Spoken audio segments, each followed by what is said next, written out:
নিজের সব কিছু যার জন্য আমি ত্যাগ করেছি, সেও একদিন বলল, কেন করেছিলে? আমি কি করতে বলেছিলাম? সমস্ত সমস্যায় তার পাশে থাকার পরও সে আমাকে বলল, কেন ছিলে? তুমি না থাকলেও চলতো, আমার সমস্যা আমিই মেটাতে পারতাম। তার সমস্ত হারিয়ে যাওয়া সম্পর্কগুলো চেষ্টা করে তার কাছে ফিরে দেওয়ার পরও হঠাৎ করে সে আমাকে বলল, আমি নাকি তাকে একা করতে চাই। একটা দিন যদি নিজের মতো করে চাই আমি তার কাছে, ব্যস্ততা একদম পাঁচিরের মতো এসে দাঁড়িয়ে যায় সামনে। আসলে অনুভূতিগুলো মরে গেলে তখন শুধু রয়ে যায় যুক্তি আর তর্কের পাহাড়। কথার পিঠে কথা আসে, কে ভুল কে ঠিক তা নিয়ে লড়াইও চলে। তখন আমার মনের অনুভূতিগুলোও মৃত। তাই যার জন্য সব ছাড়লাম, সেও একদিন আমাকে বলল, তুমি একটা স্বার্থপর। সেটা বুঝে নিয়ে ত্যাগ করুন, তাহলে কষ্ট কম পাবেন। মুখে মুখে যতই বলি না কেন তোমার কাছে কোনো চাওয়া পাওয়া নেই, কিন্তু ভিতর ভিতরে দেখবেন একটা চাওয়া পাওয়া থেকেই যায়। একটা একা সন্ধ্যে নিশ্চিন্ত বিকেল মনে মনে চেয়ে যাই দেখি তো এত কষ্ট পাই। জীবনে যদি আশা থাকে, আশা ভঙ্গও থাকবে, এটা একদম নিশ্চিত।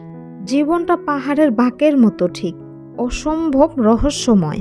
আজ যেটাকে নির্ভেজাল ভালোবাসা মনে হচ্ছে, দিন শেষে কালকে সেটা মনে হবে শুধুই বোঝাপড়া। আসসালামু আলাইকুম। হ্যালো এভরিওয়ান, সবাই কেমন আছেন? আশা করি সবাই ভালো আছেন। আল্লাহর রহমতে আমিও ভালো আছি। আপনাদের সঙ্গে কথা বলতে বলতে কিন্তু অলরেডি আমি অনেক কাজ করে নিয়েছি অফ ক্যামেরাতে। এখন হচ্ছে রান্নাটাও বসিয়ে দিয়েছি। আজকে হচ্ছে ওইটাকে কি বলে, ঝাটকা মাছ নাকি, ওই মাছটা দিয়ে হচ্ছে রান্না করব ঢেঁড়সের তরকারি। মশলাগুলো দিয়ে ভালো করে আমি ভেন্ডিটা মিক্স করে নিয়েছি, আর এখানে হচ্ছে তরকারিটা আমি কষিয়ে নিচ্ছি। আর এই পর্যন্ত যারা আমার ভিডিওটা দেখেছেন, অবশ্যই ভিডিওতে একটা লাইক দিয়ে ভিডিওটা কন্টিনিউ করবেন। চ্যানেলে নতুন হয়ে থাকলে চ্যানেলটি সাবস্ক্রাইব করে পাশে থাকা বেল বাটনটি বাজিয়ে দিবেন। পেজ থেকে দেখে থাকলে পেজটি ফলো দিয়ে দিবেন। তরকারিটাও কষানো হয়ে গেছে, ঝোলের পানিটা দিয়ে দিচ্ছি। এখন হচ্ছে কিছুক্ষণ কুক করে নিব। কুক করে নিয়ে এদিক দিয়ে হচ্ছে আমি অন্য কাজগুলো করে নিয়েছি। তারপর কিছুক্ষণ পরে মাছগুলো দিয়ে দিচ্ছি। মাছগুলো দিয়ে কিছুক্ষণের জন্য ঢেকে দিব। তো এখানে রান্নাটা শেষ হয়ে গেছে, চুলার জালটা অফ করে দিলাম। তো এই তো আমি এরকম মাখা মাখা ঝোল রেখে তরকারিটা নামিয়ে ফেলছি।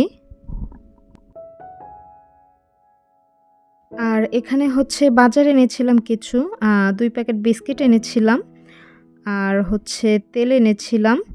এখানে তেল এনেছি আমি রাইস ব্র্যান্ডের যে তেলটা ছিল ওইটা, আর এনেছিলাম 2 কেজি ডাল। তো আজকের কিন্তু বাজারে এগুলোই ছিল।